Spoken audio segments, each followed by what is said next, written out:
So guys hello and welcome to another lecture of translational dynamics जिसमें अपन देखने वाले हैं एटवुड्स मशीन पे बेस्ड कुछ एग्जांपल्स। तो जैसा कि आप देख सकते हैं बोर्ड में मैंने 3 एटवुड्स मशीन बना रखी हैं, ठीक है। तो आपको डरना नहीं चाहिए बिल्कुल ये सब देख के, ठीक है। अपन सीखने वाले हैं ये सब, अभी अपन सीख रहे हैं, ठीक है। ये प्रोफाइल्स है जो मैं आपको दिखा रहा हूँ, ठीक है। ऐसे अलग-अलग तरह की प्रोफाइल्स आपको एग्जाम में मिल सकती हैं, राइट। तो 3 एटवुड्स मशीन है बेसिकली। तो एटवुड्स मशीन जो थी 1 और 2 वो देख चुके हैं अपन। बात करेंगे एटवुड्स मशीन 3, 4 एंड 5। तो मैं इसका एब्रिविएशन बनाता हूँ ATM, that stands for Atwood's machine. So in this lecture we are going to take a look at ATM 3, 4 and 5. So ATM 5 is a 3-star problem, right? This is a 3-star problem. Pulley block system में जो है ये 3-स्टार problem है। आगे और भी चीजें आएगी, वो भी देखेंगे अपन। पर फिलहाल अपन बात करते हैं। तो देखो, नेट फोर्स बराबर एम ए में मैं जानता हूँ किसी को दिक्कत नहीं आएगी। 11th क्लास का जो भी स्टूडेंट है वो नेट फोर्स बराबर m a t minus m g बराबर एम ए ये करने में किसको दिक्कत होगी। लेकिन दिक्कत है कंस्ट्रेंट में। कंजर्वेशन ऑफ स्ट्रिंग जो है उसका एप्लीकेशन में लगता है दिमाग, ठीक है। तो उस हिसाब से वो आईआईटी के लिए अच्छे क्वेश्चंस होते हैं, राइट। इस टाइप के कभी भी आते नहीं क्वेश्चन जेई में, आप देख लेना। बट थ्योरी में कवर करते हैं, हर जगह कोचिंग्स में भी कवर किया जाता है, राइट। बात करते हैं इस वाले एग्जांपल की। तो इसमें टेंशन जो है that is 5m1 m2 g upon 16 m1 plus m2। तो आपको वीडियो पॉज करके सॉल्व करना चाहिए और डेफिनेटली आपसे सॉल्व होना चाहिए, राइट। फिर भी नहीं होता है तो इधर देखो। तो जैसा मैंने बोला, इस टाइप के क्वेश्चन को जब भी मैं सॉल्व करूंगा तो मेरा क्या मानना होगा कि इस वाले पार्टिकल का जो एक्सेलरेशन है वो मैं अज्यूम करता हूँ a1 नीचे है और इस वाले पार्टिकल का एक्सेलरेशन a2 नीचे है, ठीक है। ये दो एक्सेलरेशंस मैंने अज्यूम कर लिए। ग्रेविटी का जो वेट है वो हरदम नीचे लगेगा। इस पे कितना लगेगा m2g और इस वाले पे कितना लगेगा m1 इंटू जी। इधर जो है रस्सी में टेंशन T है। तो एक कंटिन्यूअस लेंथ, एक कंटिन्यूअस स्ट्रिंग में हर जगह पे टेंशन क्या रहता है, सेम रहता है, ठीक है। तो यहाँ पे टेंशन T है, यहाँ पे टेंशन T है, तो यहाँ पे टेंशन 2T हो गया। उस हिसाब से यहाँ पे टेंशन T है तो यहाँ पे टेंशन 2T हो गया। तो एक मासलेस पुली पे नेट फोर्स हरदम क्या होना चाहिए, जीरो। तो यहाँ पे टेंशन कितना हो चुका है, 40 हो चुका है। तो इस पार्टिकल पे नेट फोर्स बराबर एम ए करेंगे पार्टिकल नंबर 2 पे। तो अपने को क्या मिलेगा कि m2g minus 4t that is equal to m2 times a2। That's the equation number 1। तो m2g minus 4t is equal to m2 times a2, ठीक है। अब सिमिलरली अपने को नेट फोर्स बराबर मास टाइम्स एक्सेलरेशन लगाना है m1 के लिए। तो सिमिलरली बस यही काम करना है अपने को। तो मैं जानता हूँ इसमें किसी को भी कोई भी दिक्कत नहीं आती। m1g माइनस टी बराबर m1 इंटू a1। अब 3 वेरिएबल 2 इक्वेशन है और कंजर्वेशन ऑफ स्ट्रिंग को सॉल्व करना है, दिक्कत यहाँ पे आती है, राइट। क्वेश्चन सिंपल है ये, लेकिन देखने वाली बात क्या है इसमें, देखो। एक कंटिन्यूअस स्ट्रिंग में कभी भी टेंशन चेंज नहीं होगा, इसलिए टेंशन सब जगह मैंने टीटी लिख दिया है। और कोरस्पॉन्डिंगली इन दो पुलिस पे भी नेट फोर्स कितना है, जीरो है। तो कोरस्पॉन्डिंगली इस पे नेट फोर्स कितना आ जाएगा, 40 आ जाएगा नीचे की तरफ। और ऊपर की तरफ भी 40, तो नेट फोर्स हो गया जीरो, राइट। तो 2 इक्वेशंस बना चुके हैं। अब आप सोचिए कंजर्वेशन ऑफ स्ट्रिंग कैसे लिखेंगे अपन। तो जो डिमांड सप्लाई मेथड है मैं पर्सनली उससे करता हूँ और आप चाहें उस मेथड से कर सकते हैं, कोई फर्क नहीं पड़ता। अपना वीविंग कंस्ट्रेंट्स वाला जो मेथड है, कोऑर्डिनेट्स वाला जो है, राइट, उससे कर सकते हैं आप। मैथमेटिकल कर सकते हैं तरीके से, या फिर डिमांड सप्लाई मेथड से, जिससे मैं करने वाला हूँ। तो डिमांड सप्लाई की बात करते हैं अपन। तो मैंने आपसे कहा कि ये वाली जो पुली है इसको x2 अमाउंट से नीचे जाना है। इस वाली पुली को x2 अमाउंट से नीचे जाना है। तो इस वाली पुली को x2 अमाउंट से नीचे जाने के लिए कितनी रस्सी की रिक्वायरमेंट होगी, 2 टाइम्स x2, ठीक है। 2 टाइम्स x2 रस्सी की इसको रिक्वायरमेंट होगी, है ना। इसको x2 नीचे जाना है तो 2x2 रस्सी की रिक्वायरमेंट इसको होगी। तो अब अपन क्या बोलते हैं कि इसको 2 टाइम्स x2 रस्सी की रिक्वायरमेंट है, मतलब इतनी रस्सी तो ढीली होनी चाहिए। अब वो कहीं से भी है अपने को पता नहीं। अब यार ये जो दो पुलीज आपको दिख रही है, इनकी अगर मैं बात करूं तो ये वाली पुली a डिस्टेंस नीचे जाती है मैंने बोला, और ये वाली पुली b डिस्टेंस नीचे जाती है, ठीक है। तो टोटल जो ढीली होगी रस्सी वो कितनी होगी, a प्लस बी ढीली होगी। और जितनी भी रस्सी ढीली होगी उसको कौन कंज्यूम कर लेगी, ये वाली पुली। और 2 टाइम्स x2 डिस्टेंस रस्सी कंज्यूम करने के बाद में x2 डिस्टेंस नीचे जाएगी। तो ध्यान रहे, ये पुली x2 डिस्टेंस नीचे जा रही है तो उसको 2x2 रस्सी की जरूरत है। तो 2x2 बराबर a प्लस बी, ये हो गई फर्स्ट इक्वेशन। अब ये वाली पुल्ली ए रस्सी नीचे गई है ना। तो ए रस्सी अगर नीचे जाना है इस वाली पुल्ली को, तो 2a स्ट्रिंग की इसको रिक्वायरमेंट होगी, ठीक है। इस वाली पुल्ली को b डिस्टेंस नीचे जाना है तो 2b स्ट्रिंग की रिक्वायरमेंट इस पुल्ली को होगी, ठीक है। तो नेट अपन देखें तो अपने को इतनी रस्सी की रिक्वायरमेंट है। और सारी की सारी रस्सी कहाँ से आ रही है, अपन ने बोला ये वाला जो है ना पार्टिकल, ये x1 डिस्टेंस ऊपर जाता है तो x1 रस्सी ढीली हुई है। जितनी भी रस्सी ढीली होगी उसकी वजह से ये दोनों पुलीज a और b डिस्टेंस कॉन्सिक्वेंटली नीचे जाएगी। और a और b में दूसरी इक्वेशन ये है। तो इनको सॉल्व करते हैं अपन। तो देखो अपने को x1 और x2 में रिलेशन चाहिए, तो a प्लस बी की वैल्यू डालो x1/2। तो 2x2 is equal to a plus b की वैल्यू डालनी है अपने को x1/2। तो अपन कह सकते हैं 4 times x2 is equal to x1। इसको दो बार डिफरेंशिएट करेंगे तो मैग्नीट्यूड वाइज बात करें तो 4 times a2 is equal to a1। ठीक है, अभी मैग्नीट्यूड वाइज बात की है मैंने, वेक्टोरियल फॉर्म में अपन लिखेंगे तो 4a2 plus a1 is equal to 0। Right now अपने जो फाइनल इक्वेशन आ चुकी है कंस्ट्रेंट वाली वो क्या है, 4a2 plus a1 that is equal to 0।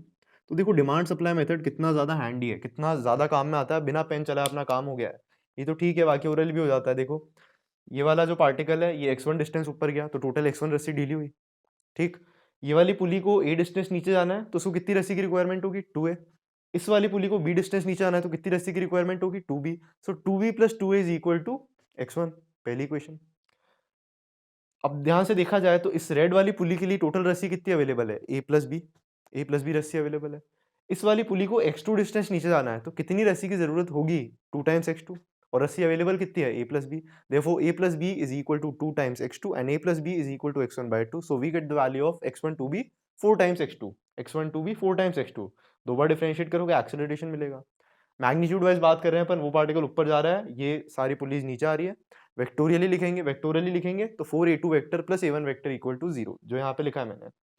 अब वेक्टोरियली क्यों लिखा है यहाँ पे, क्योंकि this equation is in accordance with these two equations, तभी अपन मैनिपुलेट कर पाएंगे उस चीज को। अब ये वाली जो इक्वेशन है ना, अपने को 4a2 चाहिए तो उसको 4 टाइम्स m1 से मल्टीप्लाई कर दीजिए आप, और इसको केवल m2 से मल्टीप्लाई कर दीजिए, और फिर m1 m2 कॉमन लेंगे तो 4a2 प्लस a1 0 हो जाएगा। राइट हैंड साइड में एज यूजुअल जैसा हरदम होता है 4m1 m2 plus 4m1 m2g plus m1 m2g that is 5m1 m2g divided by what, तो 16m1 प्लस m2। राइट, ये लिखा है 16m1 plus m2। This is the value of tension. तो टेंशन की वैल्यू आ चुकी है इतनी अपने पास में, देखो वहीं पे वही लिखे ना सेम वैल्यू। राइट, अब बात करते हैं इसकी अपन। तो ये है एटवुड्स मशीन 4। ठीक है, तो मैं अलग अलग प्रोफाइल्स करा रहा हूँ, है ना, डोंट गेट मी रॉन्ग, मैं ऐसे मतलब सारी चीजें नहीं आपको सेम ही सेम चीज करा रहा हूँ। कंस्ट्रेंट है, अलग तरीके से लग रहा है, यहाँ पे भी कंस्ट्रेंट होगा अलग तरीके से लगेगा, यहाँ पे कुछ ज्यादा ही अलग तरीके से लगेगा। राइट, तो उन्हीं सब चीजों की अपन बात कर लेते हैं।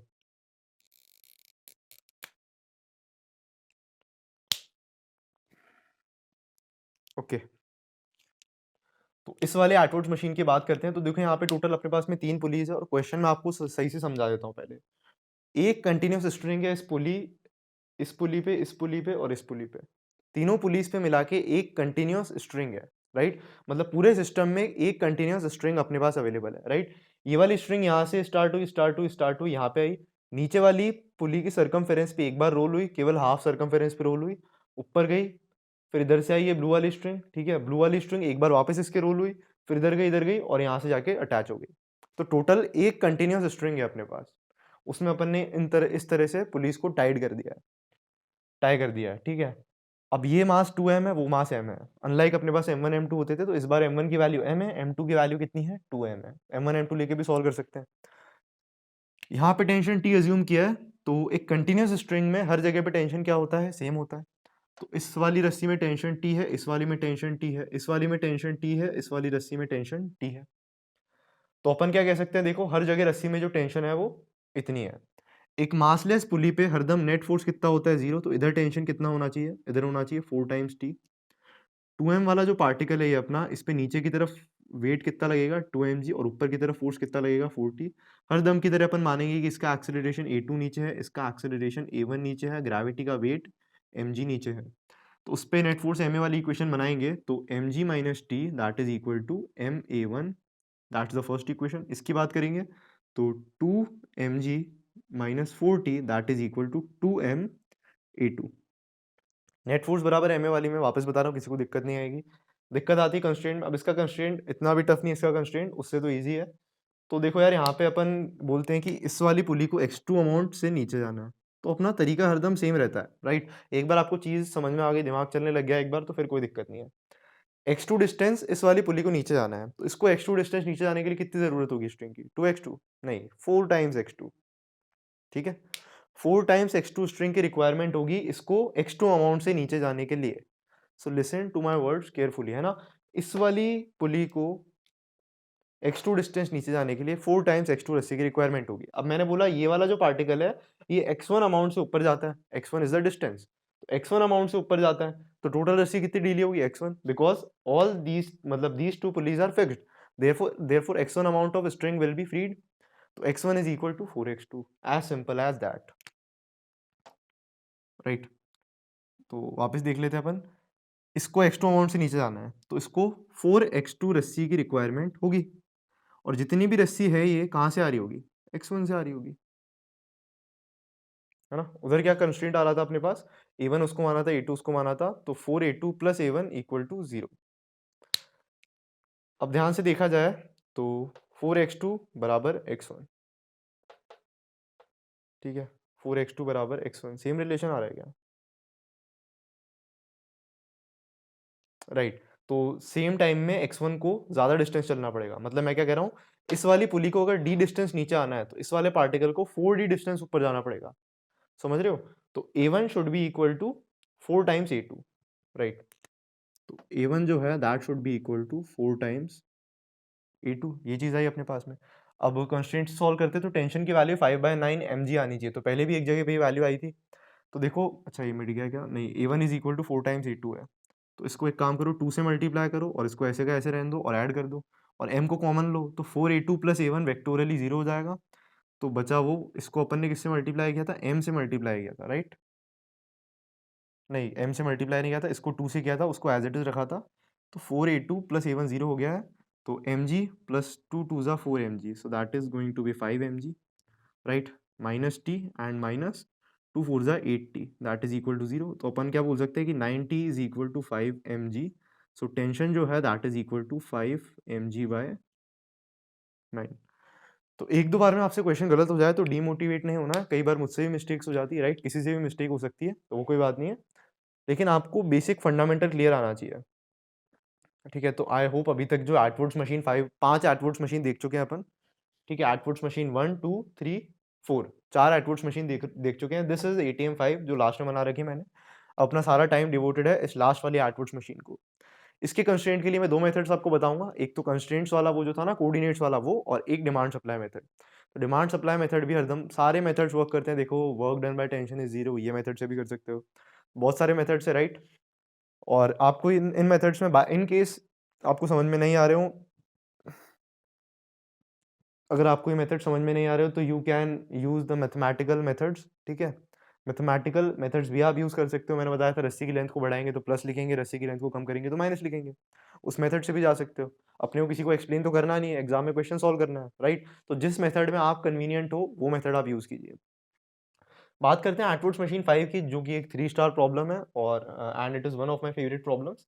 तो यहाँ पे मैंने एक्सीलेंट भी लिखा है, तो किसी रीजन की वजह से लिखा होगा। तो अभी तक जितनी भी एटवुड्स मशीन देखी उनमें सबसे अच्छी एटवुड्स मशीन है ये वाली Atwood machine number 5 which is a 3 star problem. तो टेंशन यहाँ पे मैंने बोला है टी, तो एक कंटिन्यूस स्ट्रिंग में हर जगह पे टेंशन कितना होगा, सेम होगा, राइट। तो पूरी स्ट्रिंग यहाँ पे पूरी कंटिन्यूस स्ट्रिंग में हर जगह पे टेंशन कितना है, सेम है। तो एक बात बताओ, अब देखो वेट, तो पहले मैं नेट फोर्स वाली इक्वेशन बना देता हूँ, ठीक है। तो इसका एक्सेलरेशन मैंने नीचे की तरफ बोला a1, पहले मैं आपको कंस्ट्रेंट से बता देता हूँ। इसका एक्सेलरेशन मैंने नीचे की तरफ बोला a1, ठीक है। इसका एक्सेलरेशन मैंने नीचे की तरफ बोला a2, और इसका एक्सेलरेशन मैंने नीचे की तरफ बोला a3। टेंशन की बात करेंगे, इधर टेंशन टी टी, तो इधर 2t हो जाएगा, मतलब इस पे ऊपर की तरफ 2t टेंशन लगेगा, इधर टेंशन टी, इधर टी टी, फिर इधर टेंशन टी, राइट। तो नीचे की तरफ टेंशन टी इस पार्टिकल पे, राइट। तो इधर से टी आ रहा था, इधर भी टेंशन टी है, तो इस पे लग जाएगा 2t। तो अकॉर्डिंगली अपन इक्वेशंस लिखेंगे, तो नेट फोर्स एम ए के हिसाब से mg minus 2t that is equal to ma3, that's the first equation, third बोल लो। इसकी बात करेंगे तो 2t टेंशन ऊपर इस पे, और t plus m g because that's the weight due to gravity. तो बात करेंगे अपन, तो नेट फोर्स नीचे ही है, इस पे अपन ने एज्यूम किया हरदम की तरह, तो अपन बोल सकते हैं कि mg minus t that is equal to small m times a2। इसकी बात कर लो फाइनली, तो that is mg minus t that is equal to ma1। तीन इक्वेशंस अपनी बन चुकी है यार, ठीक है। अब बात करते हैं कंस्ट्रेंट की, that's the main point of interest, मैं स्टार्टिंग से बोल रहा हूँ कंस्ट्रेंट पे ध्यान देना है अपने को। तो यार अब कंस्ट्रेंट की बात करते हैं अपन, ठीक है। तो पहले आपको मैं बताता हूँ कोऑर्डिनेट से कैसे सॉल्व करेंगे। तो यार देखो, ध्यान से देखना आप, ठीक है। ये यहाँ पे मैंने हॉरिजॉन्टल लाइन ड्रॉ की, ठीक है। तो थोड़ा अलग तरीके से बता रहा हूँ आपको, और बहुत ही इंट्यूटिव तरीका है, ये भी मेरा फेवरेट तरीका है ये भी, इसलिए मैंने इस तरीके की वजह से इसको एक्सीडेंट लिखा है, राइट। ये लाइन से ये d डिस्टेंस ऊपर जाता है अपना पार्टिकल नंबर ये 2, इसको बोल दो पार्टिकल नंबर 2, इसको बोल दो पार्टिकल नंबर 1 और इसको बोल दो पार्टिकल नंबर 3। पार्टिकल नंबर 2 जो है वो d डिस्टेंस से ऊपर जाएगा। तो क्या ये पुली भी d डिस्टेंस से ऊपर जाएगी? राइट, ये पुली भी d डिस्टेंस से ऊपर जाएगी। और जब एक पुली d डिस्टेंस ऊपर जाती है तो कितनी रस्सी फ्री होती है? 2d। इफ द 2d रस्सी कब ढीली होगी? जब अपनी पुली जो है वो फिक्स्ड हो। मतलब मैं आपको कैसे समझाऊँ? यहाँ पे पुली फिक्स्ड नहीं है, राइट? पुली मूवेबल है। मूवेबल पुली जैसे यहाँ पे दिखाता हूँ मैं आपको। ये पुली ए डिस्टेंस नीचे जाएगी, तो 2a रस्सी की इसको रिक्वायरमेंट होगी। तो सेम काम आप यहाँ पे करेंगे। आप बोलेंगे कि d डिस्टेंस ऊपर जा रही है अपनी पुली, तो इसको 2d डिस्टेंस की रस्सी को ढीला करना पड़ेगा, राइट? लेकिन ऐसा नहीं है, क्योंकि जब ये d डिस्टेंस ऊपर जाएगी तो d amount of string length इसने कंज्यूम भी की है। वापस बोलता हूँ मैं, ये वाली जो पुली है ये d डिस्टेंस ऊपर जाएगी, तो 2d रस्सी ढीली होगी। और जब ये d डिस्टेंस ऊपर जाएगी तो d अमाउंट ऑफ लेंथ ये कंज्यूम भी करेगी। मतलब what I am trying to say is, अगर ये पुली d डिस्टेंस ऊपर गई तो 2d amount of string free हो चुकी है। लेकिन जब ये पुली d डिस्टेंस ऊपर गई तो d डिस्टेंस रस्सी इसने कंज्यूम भी कर ली। तो नेट इतनी रस्सी ढीली हुई है अपने सिस्टम में। अभी दूसरे पार्टिकल्स की मैंने बात नहीं की है, केवल ये वाली पुली d डिस्टेंस ऊपर गई तो इतनी रस्सी फ्री हुई है। ठीक है। अब मैंने बोला ये वाला जो पार्टिकल है अपना ये, ठीक है, ये वाला पार्टिकल है ना, ये x डिस्टेंस नीचे जाता है और ये वाला जो पार्टिकल है ये y डिस्टेंस नीचे जाता है। ठीक है, सॉरी, ये पार्टिकल y डिस्टेंस नहीं, अपन एक काम करते हैं, वैसे कर लेते हैं, बात एक ही है वैसे। ये पुली y डिस्टेंस नीचे जाती है, अपन पुलीज में बात करते हैं अभी, है ना। सो x is the amount of string gained by pulley number 1 and y is the amount of string gained by pulley number 3। x is the amount of string gained by pulley number 1 plus y is the amount of string gained by pulley number 3। और total जो रस्सी थी अपने पास वो कितनी थी? 2d minus D. मैं चाहता तो डायरेक्टली डी बोलता, लेकिन मैं समझा रहा हूँ आपको अच्छे से। ये पार्टिकल डी डिस्टेंस ऊपर जाएगा, मतलब ये पुली डी डिस्टेंस ऊपर जाएगी। पुली डी डिस्टेंस ऊपर जाएगी तो डी अमाउंट ऑफ लेंथ इसको चाहिए ऊपर जाने के लिए, और डी ऊपर जाने से 2d amount of length free हो जाएगी, तो 2d माइनस डी। नेट इतना अमाउंट रस्सी का फ्री हुआ है अपने पास। इतने अमाउंट में से ही करना है जो भी करना है। तो d is equal to x plus y, right? तो d is equal to x plus y, that's the first equation, है ना। ये फर्स्ट इक्वेशन है अपनी, x plus y is equal to d. अब जो कंस्ट्रेंट अपना जो कोऑर्डिनेट वाला तरीका था वो क्या था? देखो, ये रस्सी x डिस्टेंस नीचे आई तो अपन ने बोला acceleration of particle 1 is x double dot. और अब देखो, ये वाली जो पुली है ना, इसको y रस्सी मिली है, इसको y रस्सी मिली है, तो ये y/2 डिस्टेंस नीचे जाएगी। ठीक है। y is not the distance the pulley is going to move down. y is the amount of string gained by pulley 3। x is the amount of string gained by pulley 1। So if y is the amount of string gained by pulley 3, then by how much distance particle 3 will traverse in downward direction? That is going to be y/2. Very simple. तो मैं क्या कह रहा हूँ कि ये वाला जो पार्टिकल है ये सिर्फ और सिर्फ y/2 अमाउंट से नीचे जाएगा, क्योंकि इस पुली को सिर्फ y अमाउंट ऑफ रस्सी मिली है। तो a3 जो है that is equal two plus y double dot by 2। बात करते हैं a2 की, तो डाउनवर्ड डायरेक्शन को अपन स्टार्टिंग से ही पॉजिटिव लेते हुए चल रहे हैं। तो अकॉर्डिंगली मैंने बोला कि ये d डिस्टेंस ऊपर जा रहा है, तो इसका एक्सेलरेशन कितना होगा? Minus D double dot. That's equation number 2। अब 1 और 2 को मैनिपुलेट करके अपन a1 a2 a3 में रिलेशन निकाल सकते हैं। कैसे करेंगे देखो, 2a3, right? So we can say that 2a3 plus a1 plus a2 is equal to 0। So यहाँ पे लिख देता हूँ मैं आपके लिए, तो 2a3 plus a1 plus a2 is equal to 0, right? This is the constraint relation. तो ये है मेथड नंबर 1 जो अपन ने किया था, वीविंग कंस्ट्रेंट्स इनटू कोऑर्डिनेट्स। तो कोऑर्डिनेट्स में अपन ने बात कर ली, लेकिन इंपॉर्टेंट चीज क्या है, इस टाइप का जब भी आपको पुली ब्लॉक सिस्टम दिखता है तो बीच वाला कुछ ऐसे इस तरह से पार्टिकल है, और ये पार्टिकल डी डिस्टेंस ऊपर जाता है, तो टोटल अमाउंट ऑफ लेंथ कितनी फ्री होगी? D amount of length he free होगी, बिकॉज पुली ने तो 2d फ्री कर दी, लेकिन डी अमाउंट उसने कंज्यूम भी तो किया ऊपर जाने में, राइट? तो ये चीजें समझने वाली। अब बात करते हैं मेथड नंबर 2 की, जो मेरा फेवरेट है, डिमांड सप्लाई मेथड। ये मेथड भी अच्छा लगा मुझे, ठीक है। बात करते हैं डिमांड सप्लाई की। तो डिमांड सप्लाई के हिसाब से अब मैं क्या कहता हूँ, मैंने आपसे बोला कि ये वाला जो पार्टिकल है ये x1 डिस्टेंस ऊपर गया है, ठीक है। ये वाला जो पार्टिकल है ये x2 डिस्टेंस ऊपर गया है। डायग्राम थोड़ा सा कॉम्प्लिकेटेड तो नहीं हुआ है, ठीक है। ये वाला पार्टिकल x1 डिस्टेंस ऊपर गया है, ये वाला पार्टिकल x2 डिस्टेंस ऊपर गया है, और अपन बोलते हैं ये वाला पार्टिकल जो है ये x3 डिस्टेंस नीचे जाएगा। तो अब देखो ये वाला पार्टिकल जब x2 डिस्टेंस ऊपर जाएगा तो कितनी रस्सी ढीली होगी? x2 बता चुका हूँ। ये वाला पार्टिकल x1 डिस्टेंस ऊपर जाएगा तो कितनी रस्सी ढीली होगी? x1। तो x1 plus x2 is the total amount of length जो कि फ्री हुई है। तो x1 प्लस x2 इतनी रस्सी ढीली हुई है अपने पास। और मैं आपसे कह रहा हूँ ये वाला पार्टिकल x3 अमाउंट से नीचे जाएगा तो 2x3 की रस्सी इसको चाहिए, इतनी रस्सी इसको चाहिए और इतनी रस्सी अवेलेबल है, तो डिमांड सप्लाई आर इक्वल। तो this is demand supply method, this is equation number 3। Differentiate करोगे दो बार तो a1 plus a2 is equal to 2 times a3। ये है मैग्नीट्यूड वाइज, डायरेक्शन इनकॉर्पोरेट करती है वेक्टर फॉर्म में a1 plus a2 plus 2a3 equal to 0। ठीक है, क्योंकि तीनों वेक्टर्स का सम कितना होगा? 0। ठीक है, अब इक्वेशन भी सॉल्व करके बताऊंगा यार। इसमें कैसे करना है देखो, 2a3 चाहिए आपको, इसको 2 से मल्टीप्लाई कर दो और तीनों को जोड़ दो। तो 2 2 ज़ा 4 plus 5 plus 6 and 2 plus 1 3 plus 1 4। तो 4/6 दैट इज 2/3। तो टेंशन कितना आ गया अपना? 2/3 mg। ठीक है, अब इस टेंशन को यहाँ पे डाल के आप a1 a2 a3 निकाल सकते हो। उस पे पैराग्राफ फ्रेम किया जा सकता है। ऑथर पूछ सकता है what is the value of a1 plus a2, ऐसे ऐसे करके कुछ भी पूछ सकता है। What is the value of tension, what is the value of tension to the power acceleration, कुछ भी पूछ सकते हैं। एमसीक्यू सिंगल इंटीजर में कुछ भी है, एडवांस वाला अपना फॉर्मेट रहता है बेसिकली। तो I hope you are enjoying these lectures a lot if you are watching these lectures. ठीक है, तो काफ़ी टेक्निकल चीज़ें हैं। मेजर स्टूडेंट्स जो होते हैं वो नेग्लेक्ट कर देते हैं इन सब चीज़ों को, but these are very important from rotational motion point of view and SHM point of view. ठीक है, एसएचएम में क्या होता है, इससे भी ज़्यादा पुलीज अपन लगाते हैं और हर स्ट्रिंग की जगह एक एक स्प्रिंग लगाते हैं। फिर पता चलता है कि कंसेप्ट किसका स्ट्रॉन्ग है, राइट। तब चीज़ें समझ में नहीं आती ना, जब हमको लगता है अब क्या पढ़ें, है ना। फिर ये सब पढ़ने का मन नहीं करता है कि अब इतना सिलेबस हो गया है, अब वो चीज़ें थोड़ी पढ़ेंगे। तो अभी से अगर आपको आपको बेस स्ट्रॉन्ग रखना है तो you should follow these lectures religiously. Look, अगर आपने कोर्स परचेज किया, आप परचेज करने के बाद भी नहीं देख रहे हैं तो उसका कोई सेंस नहीं है। आधा 1 घंटा अगर आप रोज़ देखेंगे तो विदिन 1 मंथ आपको इतना सब कुछ आ जाएगा, आई कैन गारंटी।